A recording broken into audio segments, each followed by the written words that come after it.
فاسألوا أهل الذکر ان کنتم لا تعلمون۔ رحمۃ اللہ وبرکاتہ۔ محترم سامعین، آج کے زمانے میں چند حدیثوں پر عمل کرنے والے، چند فروعی مسائل میں مسلمانوں کو الجھانے والے احناف پر یہ الزام لگاتے ہیں کہ احناف کی کوئی نماز کا کوئی طریقہ احادیث سے ثابت نہیں ہے، بلکہ یہ اپنے امام صاحب کے قول پر نماز ادا کرتے ہیں، جبکہ یہ سراسر جھوٹ ہے، ان کا پروپیگنڈا ہے، کیونکہ جھوٹ کہنا، جھوٹ بکنا اور مکاریاں کرنا، حق کو چھپانا ان کی خاص عادت ہے۔ اور مسلمانوں کے اہم مسائل سے منہ موڑنا، جیسے مسلمانوں میں سود کا عام ہونا، اسراف کا عام ہونا، شادیوں میں بے راہ روی کا عام ہونا، اور اسی طرح ارتداد ہے، الحاد ہے، ان تمام مسائل کو چھوڑ کر یہ صرف آمین بالجہر اور رفع یدین اور قرات خلف الامام، بس انہی مسائل میں یہ الجھے رہتے ہیں، دوسروں کو الجھا کر رکھتے ہیں، گویا یہی ان کا دین ہے، یہی ان کے دین کی خدمت ہے۔ اللہ پاک ان فتنہ پروروں سے ہم سب کی حفاظت فرمائے اور اصل مسائل کی طرف توجہ دینے کی توفیق عطا فرمائے۔ تو بہرحال سب سے پہلے آمین کے مسئلے پر آتے ہیں۔ ہم آمین اس لیے کہتے ہیں کہ ہمارے پاس ایک روایت ہے جو مسند احمد میں، مستدرک حاکم میں ہے، اور اس کی سند صحیح ہے۔ عن علقمة بن وائل عن أبيه أنه صلى مع رسول الله صلى الله عليه وسلم فلما بلغ غير المغضوب عليهم ولا الضالين قال آمين وأخفى به صوته۔ علقمہ اپنے والد حضرت وائل رضی اللہ عنہ سے نقل کرتے ہیں کہ انہوں نے رسول اللہ صلی اللہ علیہ وسلم کے ساتھ نماز پڑھی، جب آپ غیر المغضوب علیہم ولا الضالین پر پہنچے تو آپ نے آمین آہستہ آواز سے کہی۔ نماز میں رفع یدین نہ کرنا صحیح مسلم کی حدیث سے ثابت ہے۔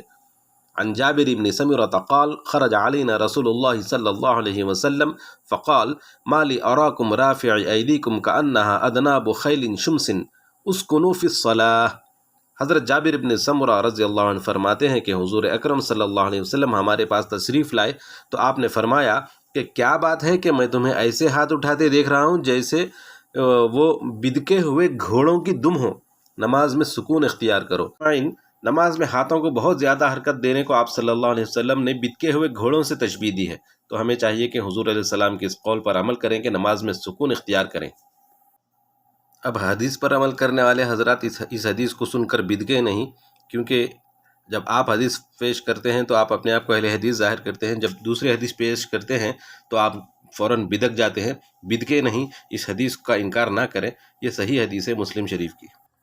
عن علقمة قال قال عبد الله بن مسعود الا اصلي بكم صلاة رسول الله صلی اللہ علیہ وسلم فصلى فلم يرفع يديه الا في اول مرة۔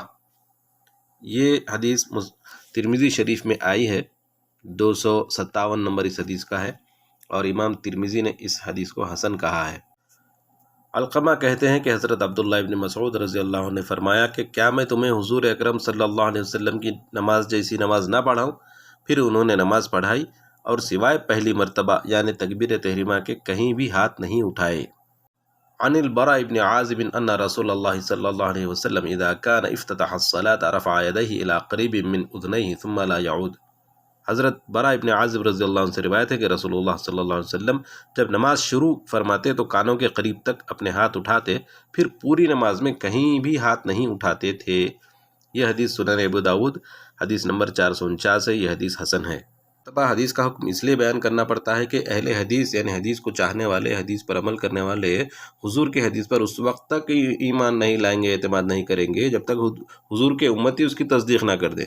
تو پہلے امتی سے یہ لوگ تصدیق لیں گے، اس کے بعد حضور کی حدیث پر عمل کریں گے۔ کتنے پیارے لوگ ہیں، کیا حضور سے محبت ہے ماشاءاللہ۔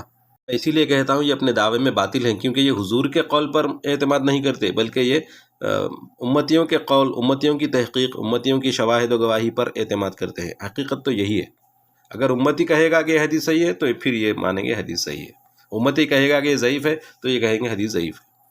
بس اسی کا نام اطیع اللہ اور اطیع الرسول رکھا ہے ان لوگوں نے۔ مقتدی کو امام کے پیچھے قرات نہیں کرنی چاہیے۔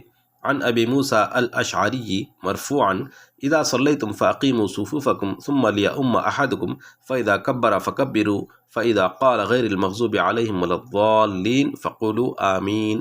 وعن قتادة واذا قرأ فانصتوا۔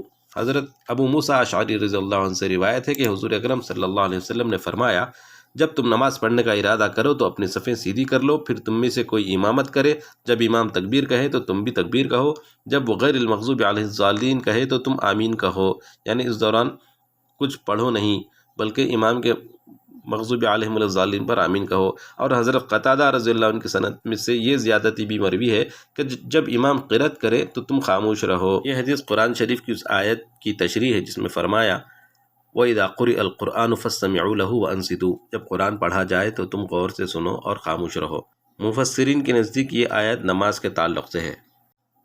بہرحال یہ حدیث صحیح مسلم رقم 404، مسند احمد، اور اسی طرح امام احمد اور امام حافظ ابن حجر اسقلانی علیہ رحمٰ نے اس حدیث کو صحیح کہا ہے۔ بہرحال سامعین، نماز کے اہم مسائل پر بہت ساری احادیث ہیں جن کو ذکر کرنے سے ویڈیو طویل ہو جائے گی۔ اللہ پاک ہمیں ہر قسم کے دجل و فریب سے محفوظ رکھے، ہر قسم کی گمراہیوں سے، ہر قسم کے گمراہ فرقوں سے ہماری حفاظت فرمائے، اور صراط مستقیم پر چلنے کی توفیق عطا فرمائے۔ السلام علیکم ورحمۃ اللہ وبرکاتہ۔